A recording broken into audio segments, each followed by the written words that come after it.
Hello, my friends. It is Tuesday, day, I don't know what, of this coronavirus. It's been a while, 10 days, I don't know. Not gonna lie, I woke up a little bummed today. I woke up, hearing the news that non-essential businesses are closed till May 4th, which means that May the 4th be with you. Star Wars week is gonna be amazing. But, side note, I was a little bummed out, and I moped around a little bit, and then I thought, you know what? Can't be me. I'm gonna clean up. So, cleaned up my bar, cleaned up my house a little bit, cleaned up myself, had a nice little shave, and I decided to, just because I'm stuck inside doesn't mean that I can't look nice. So I decided to clean up for you, and I'm going to make you a fun cocktail with a little bit of a story. So this cocktail is called the Scarecrow. Now don't get scared. It's not actually a scarecrow. It's not going to do anything. But the story goes that a gentleman sat down at my bar, and he was a little out of it. I don't know what was going on. But he sat there and he was like, make me something with Amaro Montenegro. You can't see that. Amaro Montenegro. Fairly specific call. Was pretty excited. I was like, oh, cool. This guy knows his stuff. All right. What are you thinking? Like, are you thinking something light, refreshing, a little heavier? Heavier. All right. Cool. Thinking that as the base, or do you want to mix it with something? He's like, I was like, all right. Maybe he's had a few, but I'll make him something. So I start trying to talk him through it. I'm like, all right, well, why don't we mix it with a little bit of bourbon, kind of like a Black Manhattan, riff, a little Amaro whiskey. He was like, sure. So I jump right in. I do ounce and a half of bourbon. I wanted to have bourbon that had a nice backbone to it, a little bit of sweetness, something rich like Maker's Mark gets the job done. Really nice balance there that's going to go well with the Amaro Montenegro. So you got a healthy dose, ounce and a half of bourbon to a little over an ounce of Amaro Montenegro. Maybe like an ounce and a quarter, huh? And I was asking him, like, all right, does that sound all right? You want some bitters? He's like, put some Fernet in it. I was like, okay. As you wish, sir. I was getting a little frustrated with the guest at this point, not gonna lie.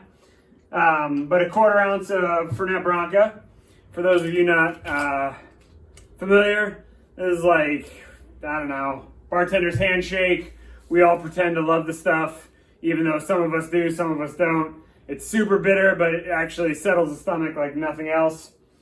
And then just as I was stirring it up, he was like, some orange bitters. I was like, okay, orange bitters it is, sir, coming right up. A couple dashes of orange bitters. So I stirred this cocktail up for him. I took a straw taste myself, was like, oh dang, that's pretty good. And he seemed to agree and had that one drink and left. It's like, weird. But I couldn't, the drink stayed in my head. So for the next few weeks, I would make this drink again and again. Just telling guests like, oh, this is like a bitter riff on a Manhattan. And then he rolled back into the bar. I was like, hello, sir. Remember me? He was like, oh man, I'm really sorry. The last time I was here was my first time here. I was doing this like bar crawl of all the cool cocktail bars in Boston. I've lived down in Providence. I'm really sorry. This was my last stop, and I think I probably had too many. I was like, yeah, you did. Maybe I shouldn't have served you, but not gonna lie, you came up with like a really good drink. He's like, what? He's like, yeah, I've been making this drink now for like a month, and it's real tasty. What, can I name it after you? What's your name? And he's like, well, my name is John, but everyone calls me Scarecrow because I'm tall and lanky and I look like a scarecrow. And I thought, well, that's kind of a cool name for a drink. Mind if I call it Scarecrow? And he said, not at all. And it actually was on the menu at Backbar for, I don't know, half a year or something. But fun drink.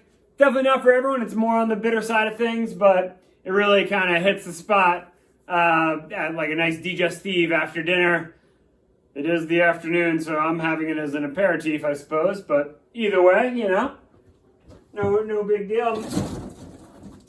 Just because I still have these big ice cubes, I'm going to put it over a nice piece of ice, but this could also get served up. Oh yeah, there we go.